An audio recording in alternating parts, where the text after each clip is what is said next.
Puji Tuhan, saya sampaikan selamat malam dan shalom, salam sejahtera di dalam Tuhan dan Juru Selamat kita Yesus Kristus. Haleluya. Sungguh kita bersyukur kita boleh kembali bersama-sama beribadah malam hari ini. Dan ibadah kali ini, hari ini spesial karena di hari ini Ibu Gembala kita ditambahkan usianya 1 tahun lagi. Jadi hari ini genap 83 tahun. Kita bersyukur saudara masih memiliki orang tua, gembala yang mengasihi kita. Dan tentunya kita menyadari bahwa menjadi tua itu enggak mudah ya. Menjadi tua itu tidak gampang. Pemazmur katakan semakin tua kondisi fisik semakin merosot. Kebanggaan orang tua itu katanya penderitaan dan kesusahan. Itu sebabnya kita sebagai anak-anak, sebagai jemaat harus lebih lagi memperhatikan orang tua kita. Amin Bapak Ibu. Yang masih punya orang tua, ingat, menjadi tua tidak mudah, nanti pun kalau kita menjadi tua, diizinkan tua, itu juga tidak mudah. Saya baru seusia segini aja, kadang persoalan sakit, penyakit itu membuat susah ya. Tapi percayalah di dalam Tuhan kita mempunyai kuasa untuk bersuka cita. Amin. Satu hal yang saya syukuri, yang saya lihat menjadi teladan dari Ibu Gembala adalah sekalipun sudah tua, 83 tahun, tapi semangatnya itu saudara ya, sukacitanya itu luar biasa. Itu sebabnya saya mau memberitakan firman Tuhan tentang bagaimana seharusnya dalam hidup ini, dalam keadaan apapun juga, kita harus memilih untuk bersuka cita. Amin. Kita harus memilih untuk bersuka cita di dalam Tuhan. Mari satu ayat yang sangat populer yang sudah kita kenal di dalam Filipi pasal 4 ayat yang keempat. Mari kita baca bersama-sama. Filipi pasal 4 ayat yang keempat. Mari kita baca bersama-sama. 2, 3. Bersukacitalah senantiasa dalam Tuhan. Sekali lagi kukatakan, bersukacitalah. Puji Tuhan, silakan duduk. Tentunya kita semua menginginkan kebahagiaan dalam hidup ini. Kita ingin menikmati apa yang namanya sukacita. Gak ada orang yang ingin hidup susah, saudara. Semua orang ingin bersuka cita, tetapi siapa yang bisa menghindari kesusahan? Tidak ada seorang pun yang hidup di atas muka bumi ini yang dapat menghindari yang namanya kesusahan. Tetapi puji syukur di dalam Tuhan kita Yesus Kristus, bahkan di tengah-tengah kesusahan sekalipun, di dalam Tuhan, kita tetap dapat memilih hidup bersuka cita. Amin. Ini berkat yang sangat indah bagi kita yang percaya kepadanya. Perhatikan bagaimana Rasul Paulus berkata, bersukacitalah senantiasa dalam Tuhan. Diulang lagi, sekali lagi kukatakan bersukacitalah. Saudara, perkataan ini sederhana ya. Saya yakin mudah untuk dipahami. Tetapi kalau kita mau menggali secara lebih dalam, apakah benar-benar kita bisa bersukacita senantiasa, saudara? Selalu bersukacita. Apakah kita benar-benar bisa terus-menerus bersukacita? Tidak ada kesusahan, tidak ada penderitaan, sukacita terus. Apakah benar kita akan bisa mengalami hal yang seperti itu? Lalu apa artinya bersukacita senantiasa itu? Apakah kita harus terus memasang wajah senyum ya? Kalau kelihatan sedikit lelah gitu, kita merasa berdosa. Kalau memang seperti itu, kita beli topeng seperti yang dipakai di lampu-lampu merah itu apa namanya? Badut, saudara. Badut itu menampilkan wajah tersenyum terus. Apakah seperti itu bersukacita? Apakah kalau bersukacita senantiasa itu artinya bahwa kalau kita sedih itu kita tidak boleh mengalami duka cita, kita nggak boleh merasa stres seperti itu? Tentunya tidak. Apakah untuk bersukacita senantiasa kita harus menyangkali yang namanya luka dalam hati kita, yang namanya kekecewaan? Apakah kita bisa mengatur perasaan kita sedemikian rupa? Apakah kita bisa benar-benar melakukan kebenaran firman Tuhan ini? Bersukacita senantiasa di dalam Tuhan. Nah, Bapak Ibu Saudara yang dikasihi oleh Tuhan, kalau kita membaca Alkitab secara komprehensif, Saudara, ternyata Alkitab kita memberitahu itu seimbang ya, dan sangat-sangat nyata bagi kita. Alkitab mengajar kepada kita bahwa sebagai orang-orang percaya di satu saat kita bisa mengalami duka cita, tetapi di saat yang sama sebagai orang-orang percaya kita juga bisa mengalami yang namanya sukacita. Amin. Ini hal yang sangat luar biasa. Kita boleh bersedih di satu sisi, tetapi di sisi lain ada sukacita yang besar, yang melimpah-limpah yang kita dapatkan dari dalam Tuhan. Itu sebabnya bersukacita di sini bukan masalah temperamen, waduh orang yang ceria, orang yang sanguin, tidak. Tetapi sikap hidup yang diperoleh, yang didapatkan melalui pertolongan Roh Kudus.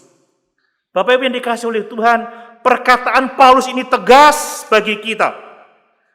Dan mengajar kepada kita bahwa sebagai orang-orang yang percaya kepada Yesus, kita harus menjadikan bersukacita senantiasa di dalam Tuhan, itu menjadi tujuan hidup kita. Amin. Dalam segala hal miliki tujuan ini. Dalam keadaan apapun juga katakan, aku mau bersukacita senantiasa di dalam Tuhan. Susah, senang, menghadapi pergumulan, menghadapi persoalan, mari kita memiliki tujuan, aku tetap mau bersukacita di dalam Tuhan. Inilah kehidupan yang dikehendaki oleh Tuhan bagi setiap kita yang percaya kepadanya. Kita bisa bersukacita dalam keadaan apapun juga. Amin. Mungkin saat ini kita sedang mengalami persoalan, tapi di saat yang sama kita bisa memilih untuk tetap bersukacita. Mungkin Bapak Ibu ada yang sakit malam hari ini, ada pergumulan dengan kesehatan, tetapi di saat yang sama Bapak Ibu tetap bisa memilih untuk bersukacita di dalam Tuhan. Nah, lalu apa artinya bersukacita di dalam Tuhan? Bapak Ibu, seperti yang saya sampaikan tadi, bahwa bersukacita di dalam Tuhan itu tidak berarti bahwa kita tidak akan pernah merasa sedih, atau kita tidak akan pernah merasa stres. Tidak demikian, saudara. Yang namanya manusia pasti mengalami tekanan dalam hidup ini. Yang namanya manusia, kita pasti mengalami yang namanya kesedihan. Alkitab itu realistis, seimbang, saudara. Dan dia memberikan pemahaman kepada kita secara komprehensif. Kita tidak bisa hanya mencopot ayat ini lalu mengenakan bahwa tidak boleh ada kesedihan, tidak boleh ada duka cita, harus bersukacita, harus senang, harus wajah gembira, tidak boleh tampak sedih. Tidak seperti itu. Seperti yang saya katakan tadi, saudara, orang percaya itu dapat dalam waktu yang bersamaan bersedih tetapi tetap bersukacita di dalam Tuhan.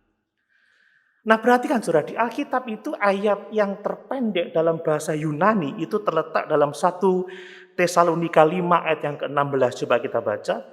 1 Tesalonika 5 ayat yang ke-16. Dituliskan seperti ini. Bersukacitalah senantiasa.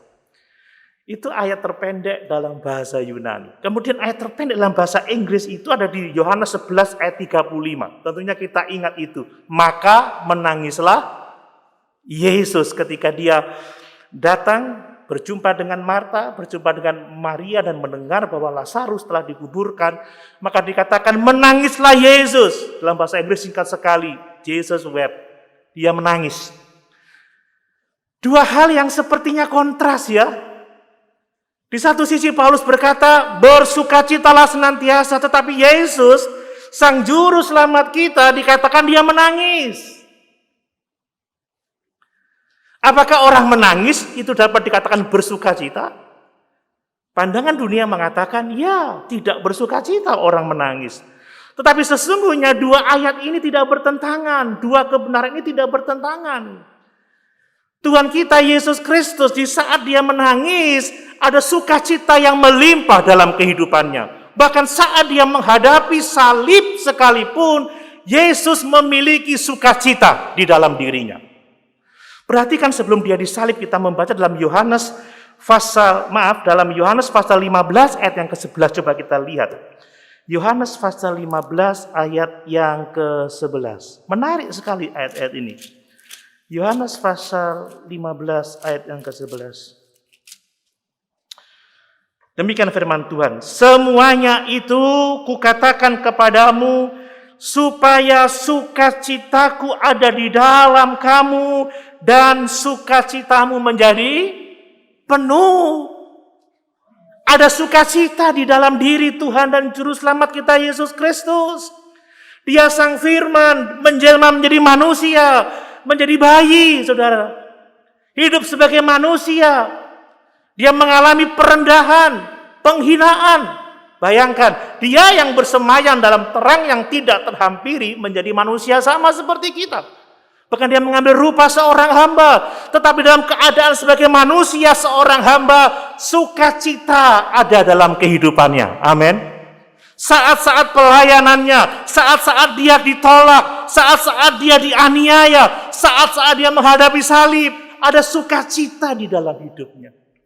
Saudara, ini teladan yang sangat luar biasa dari Tuhan dan Juru Selamat kita Yesus Kristus. Bahwa sebagai orang-orang percaya, saudara, bukan kita menyangkali kesedihan, bukan kita menyangkali duka cita, tetapi sekalipun kita mengalami hal-hal sulit dalam hidup ini, tetapi kita memiliki sukacita Kristus dalam hidup kita. Bahkan sukacita itu bisa penuh dalam kehidupan kita. Ini realitas yang harus kita pahami. Berarti kan Paulus mengatakan menangislah bersama dengan orang yang menangis. Coba kita baca di dalam Roma pasal 12 ayat yang ke-11. Roma pasal 12 ayat yang ke-11.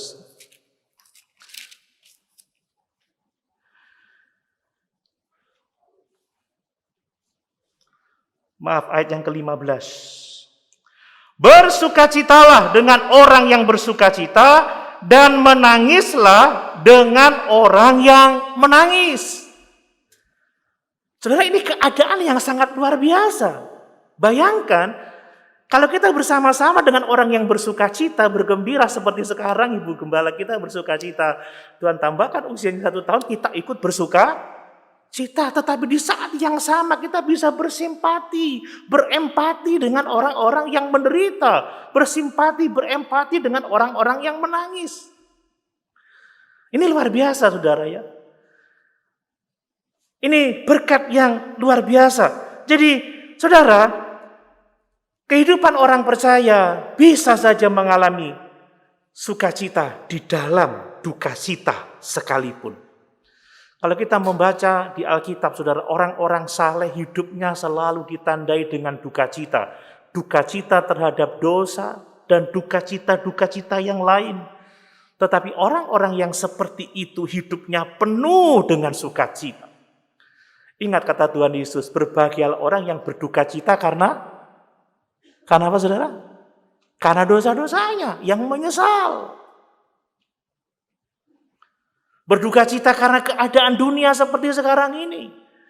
Tetapi dalam keadaan berduka cita karena dosa-dosanya, karena keadaan dunia ini dia bersuka cita, sebab dia tahu dirinya telah diselamatkan, ditebus dengan darah yang sangat mahal itu. Bahkan ketika kita dihajar oleh Tuhan, dalam Ibrani pasal 12 katakan ayat 11, hajaran untuk sementara waktu mendatangkan duka cita, tetapi tidak lama menimbulkan sukacita bagi orang-orang yang dikasihi oleh Tuhan. Jadi kita tidak boleh salah menerapkan ayat-ayat ini, saudara ya. Kalau kita membaca pemazmur, kita dapat melihat di sana seperti Mazmur pasal yang ketiga, pemazmur mengalami duka cita, mereka bersedih, tidak menyangkali keadaannya, penderitaannya, tetapi imannya seketika membuat hatinya bersuka cita. Amin. Amin. Ini hal yang sangat luar biasa, saudara. Jadi bersuka cita di dalam Tuhan tidak berarti bahwa kita tidak mengalami kesedihan lagi, tidak mengalami tekanan lagi dalam hidup, tidak mengalami persoalan, tidak. Tetapi di saat yang sama kita mengalami kesedihan, kita mengalami persoalan, kita mengalami masalah, kita dapat memilih untuk tetap bersukacita di dalam Tuhan. Makanya lagu lama itu benar saudara ya. Dalam suka duka ku kan tetap tersenyum. Apa poinnya? Memilih untuk bersukacita. Pada waktu ada duka cita, aku memilih untuk berduka cita. Dan ini yang dikehendaki oleh Tuhan bagi setiap orang yang percaya kepadanya. Yang berikutnya saudara, apakah sukacita itu saudara? Bersukacita di dalam Tuhan itu bukan masalah emosi, itu bukan masalah perasaan, tetapi itu soal ketaatan kepada Tuhan. Perhatikan di dalam Filipi pasal 4 ayat yang keempat tadi, bahwa Paulus memerintahkan supaya kita bersukacita senantiasa di dalam Tuhan. Jadi bersukacita senantiasa di dalam Tuhan itu perintah saudara. Itu perintah yang harus kita taati. Bahkan diulang 2 kali supaya kita tidak lupa untuk melakukan kebenaran itu. Sukacita itu berkaitan dengan sikap yang kita pilih dalam hidup ini. Jadi bukan soal perasaan, tetapi soal ketaatan kepada Tuhan. Mungkin kita bersedih karena keadaan dunia, karena masalah-masalah yang kita hadapi. Tetapi kita bisa memilih taat untuk bersukacita di dalam Tuhan. Itu sebabnya seringkali saudara kalau kita taat pada perintah Tuhan ini bersukacita, seringkali kita melakukannya bertentangan dengan perasaan-perasaan yang kita alami, yaitu duka cita. Amin. Sedih saudara, sedih. Tapi saya nggak mau memilih terus sedih. Saya memilih bergembira. Susah ya, saya susah. Kecewa ya, saya kecewa. Tetapi saya memilih untuk bersukacita di dalam Tuhan. Ini soal ketaatan saudara. Saudara, Paulus menjadi teladan yang sangat luar biasa bagi kita. Ketika dia menulis surat Filipi, dia sudah 2 tahun lebih di penjara, saudara, di Roma. Saudara. 2 tahun lebih di penjara di Roma. Selama 2 tahun di penjara, tentunya dia sangat menderita. Dia dituduh melakukan hal yang tidak dia lakukan, dia difitnah, saudara. Dia seharusnya layak dibebaskan, tetapi karena masalah politik dia tetap ditahan di situ. Gubernur yang pertama, ya Julius ingin mendapatkan suap dari Paulus sehingga Paulus tidak dibebaskan. Festus ingin menyenangkan orang Yahudi, ingin mendapatkan dukungan orang Yahudi, maka tetap membiarkan Paulus dalam penjara. Dan itu tentunya membuat dia menderita. Saudara, tetapi dalam keadaan yang seperti itu, Paulus memilih untuk tetap bersukacita di dalam Tuhan. Amin. Dia mengatakan bersukacitalah senantiasa di dalam Tuhan. Ini pilihan, ini ketaatan, saudara. Tidak hanya itu, ketika Paulus berlayar menuju ke Roma, dia mengalami yang namanya karam kapal, saudara. Waduh, kalau karam kapal itu seperti apa ya? Kalau orang yang bisa renang mungkin masih bisa berpikir untuk selamat, tetapi kalau saya ini renangnya gaya batu, saudara. Wah, bahaya sekali. Sudah mengalami karam kapal sampai di Roma, orang-orang memojokkan Paulus, memberitakan Injil dengan cara iri, dengan cara dengki. Itu enggak mungkin pendeta yang benar, itu enggak mungkin hamba Tuhan. Kalau enggak tidak dipenjara dia. Tapi dia tetap memilih untuk bersukacita, bahkan oleh masalah pemenjaraannya, masalah orang-orang yang memfitnah dia, itu tidak membuat dia berlarut-larut dalam kesedihan, dalam duka cita, tetapi dia memilih untuk bersukacita di dalam Tuhan. Coba kita baca di dalam Filipi pasal 1. Filipi pasal 1 ayat yang ke-18 ya. Tetapi tidak mengapa, sebab bagaimanapun juga Kristus diberitakan, baik dengan maksud palsu maupun dengan jujur. Tentang hal itu aku bersukacita dan aku tetap bersukacita. Amin. Jadi sukacita itu adalah soal ketaatan, bukan soal perasaan. Mungkin kita bersedih hari ini, saat ini. Mungkin kita bisa mengalami duka cita saat ini, kecewa. Tapi kita bisa memilih untuk taat dan melakukan kehendak Tuhan. Bersukacita senantiasa di dalam Tuhan. Amin. Berikutnya saudara, bahwa bersukacita di dalam Tuhan itu berbicara mengenai sukacita yang dihasilkan oleh karena apa? Harapan yang melampaui keadaan yang kita hadapi sekarang ini. Ini yang dicontohkan oleh Rasul Paulus tadi. Mungkin saudara, keadaan kita saat ini berat, kita mengalami kesusahan, ini sakit kok nggak selesai-selesai ya. Pergumulan kok juga tidak berhenti. Ini apa maksudnya Tuhan? Tetapi kalau kita punya pengharapan melampaui keadaan kita yakin bahwa Tuhan turut bekerja di dalam segala sesuatu untuk mendatangkan kebaikan bagi kita, maka di situ kita dapat bersukacita di dalam Tuhan. Mari kita memiliki pengharapan, saudara. Ini yang membuat kita bersukacita. Paulus mengatakan bahwa dia selalu puas mencukupkan diri dalam segala keadaan. Karena dia tahu di dalam segala keadaan itu dia punya pengharapan yang jauh lebih besar dari apa yang sedang dia alami pada saat itu. Kita juga harus bisa puas dalam segala keadaan dan tetap berpengharapan karena di situ kita memilih untuk bersukacita. Tapi kalau saudara tidak melihat pengharapan, saudara kecewa, terbawa suasana, kita memilih terbawa arus perasaan, ya kita nggak akan bisa bersukacita. Coba kita baca dalam Filipi pasal 4 ayat 11 sampai 13. Filipi pasal 4 ayat 11 sampai 13. Ku katakan ini bukanlah karena kekurangan, sebab aku telah belajar mencukupkan diri dalam segala keadaan. Aku tahu apa itu kekurangan dan aku tahu apa itu kelimpahan. Dalam segala hal dan dalam segala perkara tidak ada sesuatu yang merupakan rahasia bagiku, baik dalam hal kenyang maupun dalam hal kelaparan, baik dalam hal kelimpahan maupun dalam hal kekurangan. Segala perkara dapat kutanggung di dalam Dia yang memberi kekuatan kepadaku. Amin. Belajar mencukupkan diri dalam segala keadaan. Waktu kurang, kita memilih bersukacita. Waktu cukup, waktu kelimpahan, kita mengucap syukur. Segala perkara dapat kutanggung di dalam Dia yang memberi kekuatan kepadaku. Saudara, itu yang dikatakan oleh Rasul Paulus.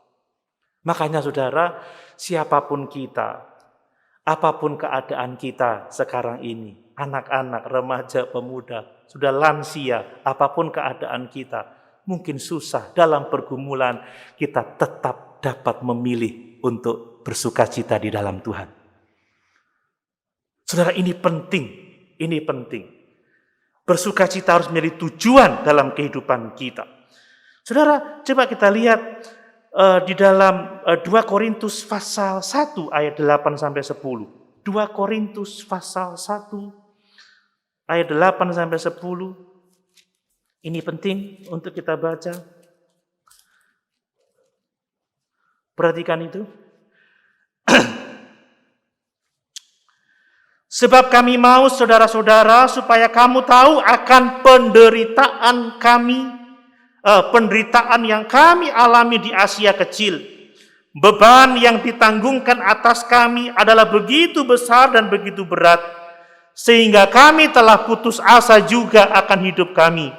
Bahkan kami merasa seolah-olah kami telah dijatuhi hukuman mati. Tetapi hal itu terjadi supaya kami jangan menaruh kepercayaan pada diri kami sendiri, tetapi hanya kepada Allah yang membangkitkan orang-orang mati dari kematian yang begitu ngeri. Ia telah dan akan menyelamatkan kami. Kepadanya kami menaruh pengharapan kami bahwa Ia akan menyelamatkan kami lagi. Amin. Paulus mengalami beban yang dipikulkan kepadanya terlalu berat. Pelayanannya sangat-sangat beresiko. Menghadapi maut.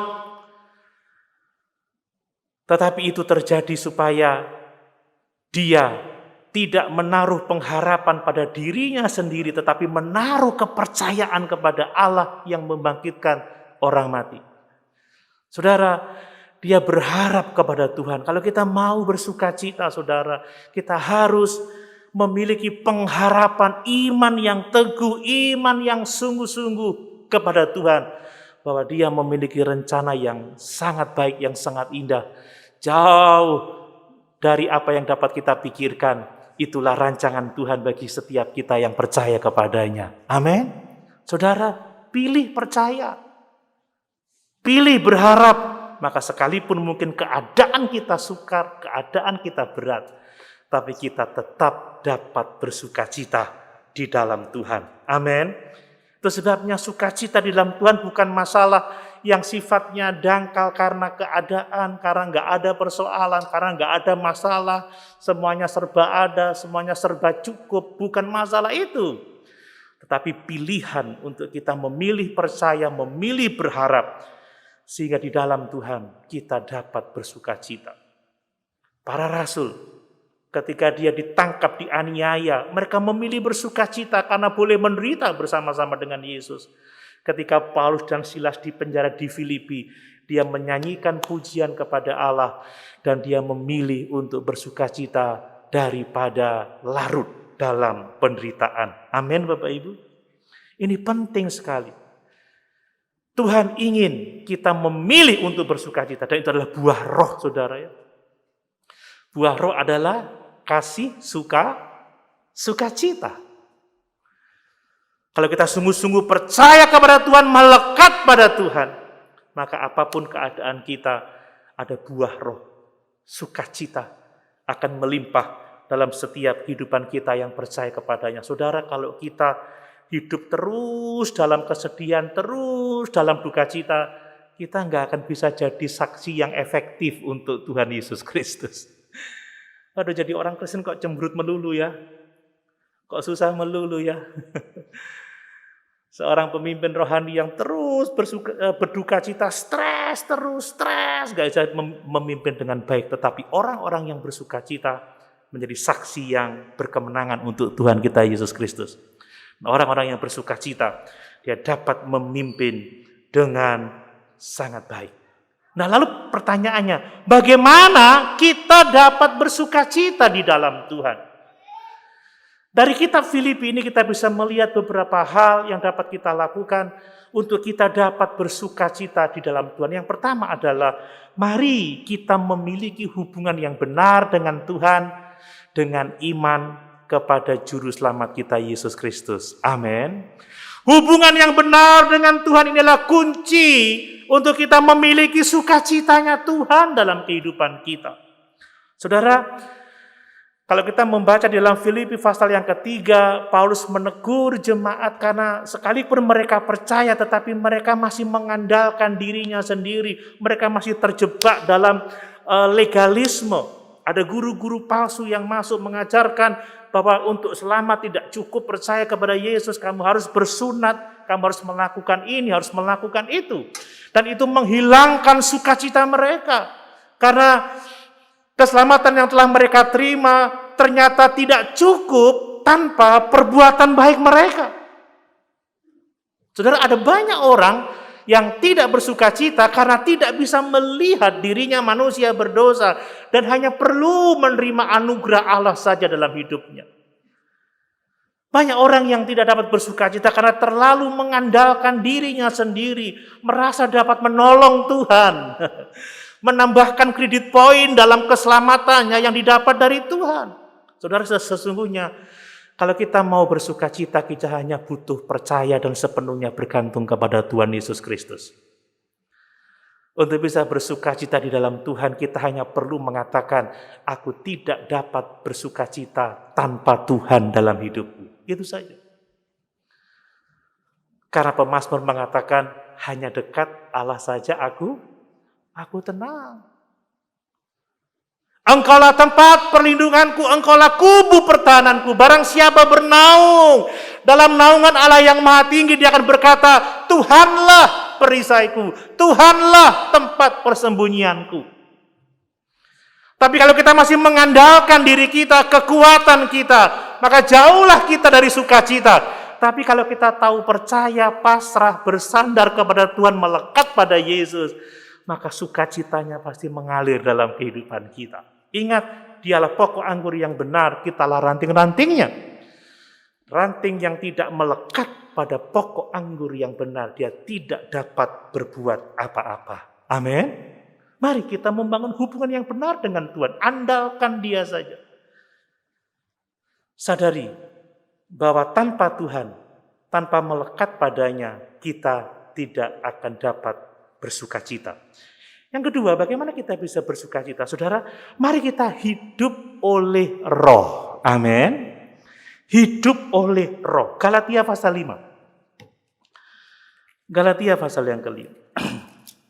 Orang-orang yang tidak hidup oleh Roh tidak akan bisa bersukacita.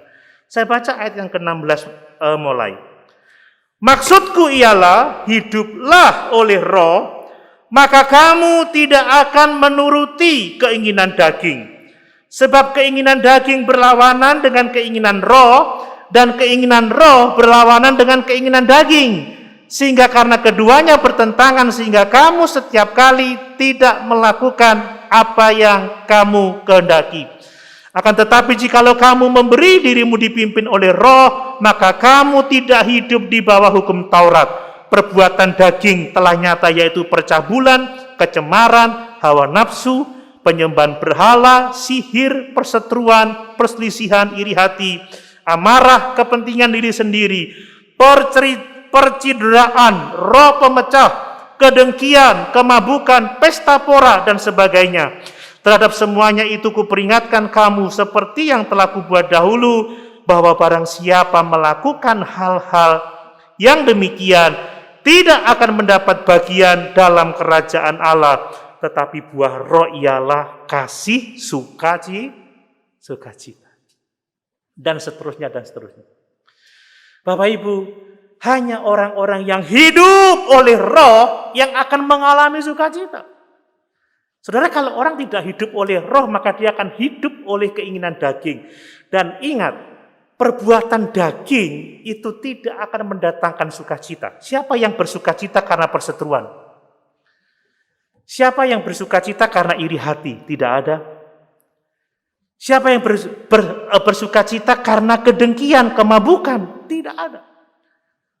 Tetapi orang yang hidup oleh Roh, ada kasih, ada sukacita, ada damai sejahtera, ada kesabaran, ada kemurahan, ada kebaikan, ada kesetiaan,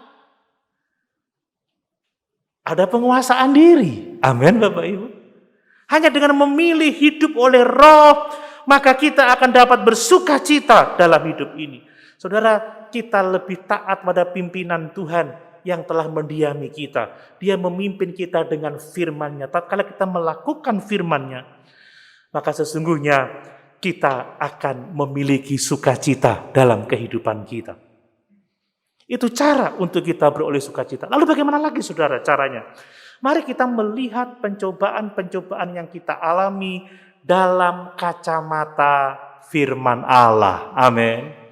Saudara, kata Yakobus, pencobaan itu adalah ujian iman yang olehnya kita akan disempurnakan oleh Tuhan.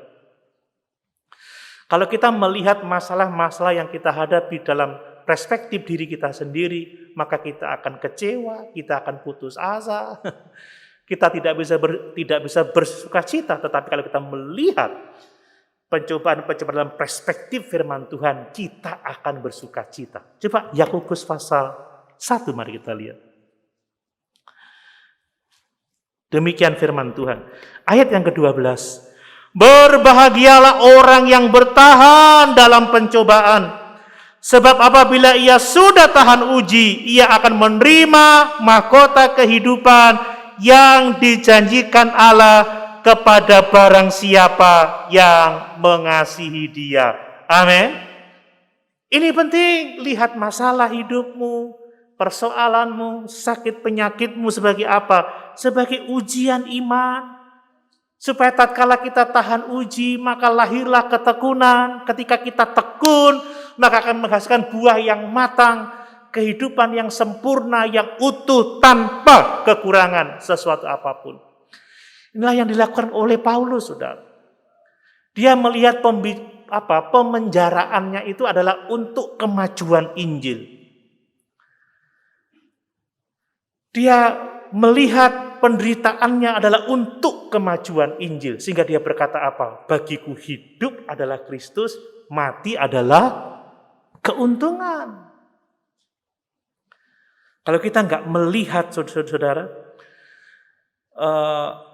pencobaan, persoalan yang kita hadapi dalam perspektif firman Tuhan, bahwa Allah turut bekerja di dalam segala perkara untuk kebaikan kita akan cenderung stres, kecewa, putus asa. Tapi kalau kita tahu bahwa Tuhan bekerja untuk kebaikan kita, itu ujian iman untuk melatih kita, supaya kita tekun di dalam Tuhan, supaya kita menghasilkan buah yang matang, kehidupan yang sempurna, yang tidak kekurangan sesuatu apapun. Kita tahu bahwa yang terjadi untuk kemuliaan Tuhan. Maka seperti Paulus kita bisa berkata, bagiku hidup adalah Kristus dan mati adalah keuntungan.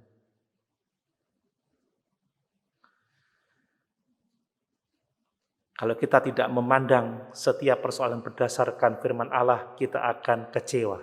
Makanya mari kita melihat semua berdasarkan kacamata firman Allah. Yang berikutnya, saudara, bahwa kalau kita mau bersukacita, kita harus menyelesaikan konflik-konflik yang kita hadapi. Saya tidak akan menerangkan secara detail, saudara, konteks sebelum dan sesudah Filipi pasal 4 ayat yang keempat adalah soal hubungan-hubungan, saudara ya. Soal hubungan-hubungan. Ya, kita membaca tentang hubungan orang-orang percaya dengan orang-orang percaya lain, saudara-saudara seiman yang lain dan lain sebagainya. Saudara, kalau orang punya masalah, punya konflik dan tidak mau menyelesaikan konfliknya dengan segera, maka tidak mungkin dia akan mengalami sukacita di dalam hidupnya. Makanya kalau ada masalah dalam hubungan suami istri, cepat-cepat diselesaikan, saudara. Marah boleh, tapi jangan sampai matahari terbenam. Kalau udah marahan sama pasangan, nggak bisa sukacita, saudara. Konflik orang tua anak segera dibereskan. Kalau enggak bisa sukacita. Antara jemaat dengan gembalanya, kalau ada sesuatu yang mungkin kurang beres, saudara punya perasaan yang lain, selesaikan, saudara. Amin. Ketika kita mau datang kepada orang-orang di mana kita memiliki hubungan yang kurang baik dan kita memperbaikinya, kita minta maaf kalau kita salah, kita memperbaiki sikap kita. Ketika kita melakukan itu, akan ada sukacita dalam kehidupan kita. Orang yang tidak mau memperbaiki hubungan-hubungannya yang rusak, tidak pernah akan mengalami sukacita dalam hidupnya. Mari kita menyelesaikan konflik-konflik yang mungkin sekarang kita sedang hadapi. Amin. Yang berikutnya, saudara, kalau mau bersukacita, apapun keadaan kita, pujilah Tuhan dengan nyanyian rohani. Amin. Ini penting, saudara. Coba kita lihat di dalam Matius pasal 26 ayat 30. Para murid itu ternyata mereka suka memuji Tuhan, saudara. Matius pasal 26 ayat yang ke-30.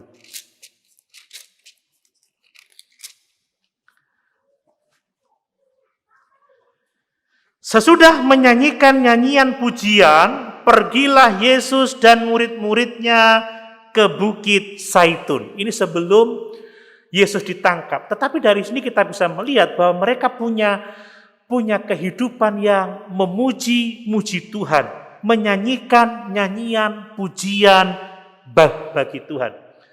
Dan kita bersyukur bahwa buku di Alkitab yang paling panjang adalah Mazmur. Bicara tentang nyanyian pujian. Saudara, dulu seringkali Ibu Gembala mengatakan kepada kita, kalau ada persoalan, engkau sedih, nyanyi, puji Tuhan. Kadang ada yang bilang gini, masalah kok suruh nyanyi? Kasihlah saran yang bagaimana gitu. Itu saran yang datang dari firman Tuhan. Amin, saudara. Nyanyi, bernyanyilah bagi Tuhan. Bermazmurlah bagi Tuhan. Tatkala engkau ada masalah, menyanyi, memuji Tuhan. Itu tanda iman, itu tanda penyerahan diri, itu tanda berpengharapan kepada Tuhan. Ketika Paulus dan Silas di penjara di Filipi dalam Kisah Rasul pasal yang ke-16, bayangkan ditangkap saudara, dipukuli 40 kali kurang 1. Bagaimana punggung dicambuk 40 kali kurang 1 saudara. Dibelenggu, ditaruh di penjara yang paling bawah, tempat yang sangat lembab, tetapi mereka menyanyi, mereka memuji-muji Tuhan. Amin. Dan ternyata pujian kepada Tuhan mendatangkan mujizat yang sangat luar biasa. Kita baca saja supaya kita dikuatkan dengan kebenaran ini. Kisah Rasul pasal yang ke-16. Memuji Tuhan itu sangat penting untuk kita mengalami sukacita.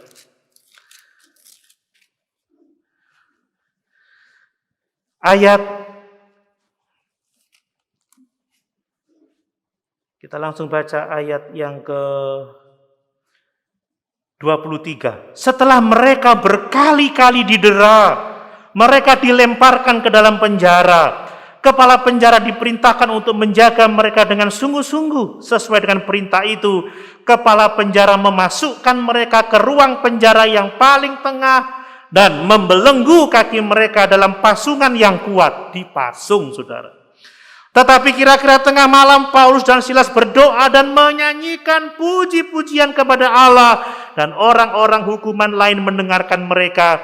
Akan tetapi terjadilah gempa bumi yang hebat, sehingga sendi-sendi penjara itu goyah, dan seketika itu juga terbukalah semua pintu dan terlepaslah belenggu mereka semua. Amin.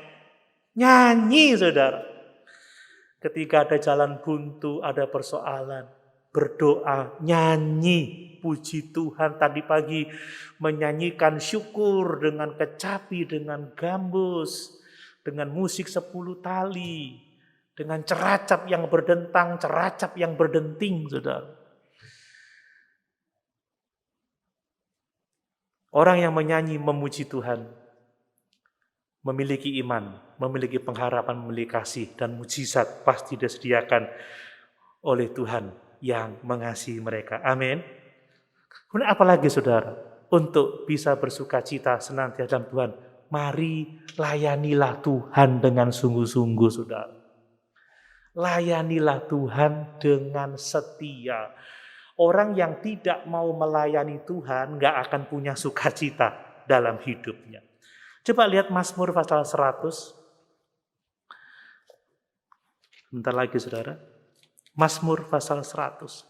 Ini penting untuk kita.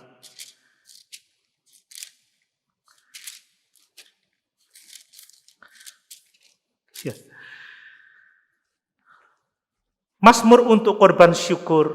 Bersorak-soraklah bagi Tuhan ya seluruh bumi. Beribadahlah kepada Tuhan dengan sukacita. Datanglah ke hadapannya dengan sorak-sorai.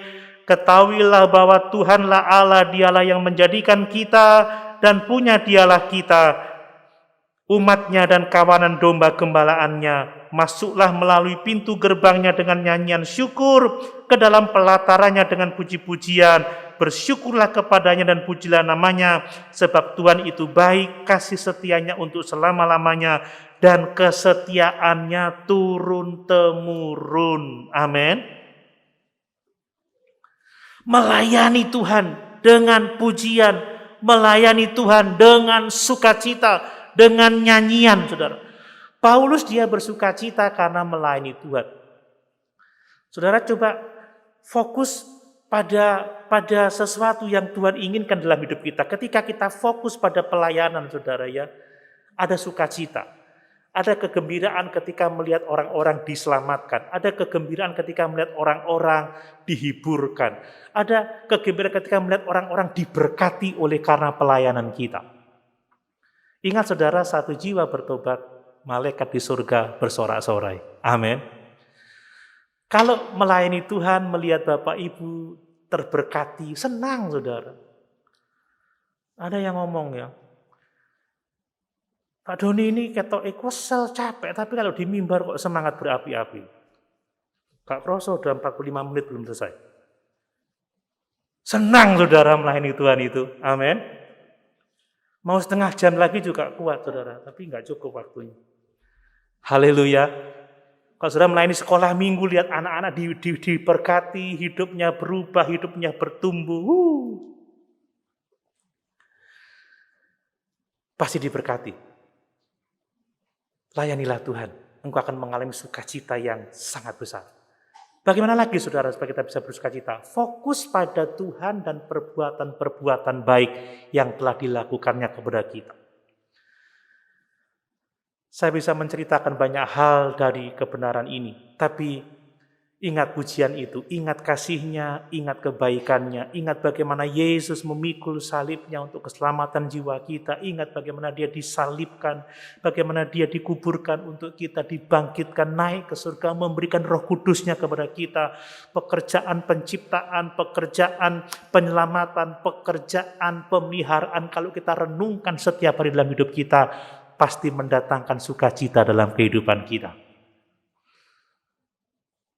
Dan yang terakhir yang saya mau sampaikan saudara, hiduplah oleh iman, bukan karena perasaan. Amin. Orang benar hidup oleh iman, bukan karena perasaan saudara. Kehidupan Kristen itu percaya pada hal-hal yang tidak dilihat. Percaya kepada janji-janji Tuhan. Ingat kata Petrus, sekalipun kamu tidak melihat Dia, tetapi kamu percaya kepadanya. Kamu tidak merasakan Dia, tetapi kamu percaya kepadanya.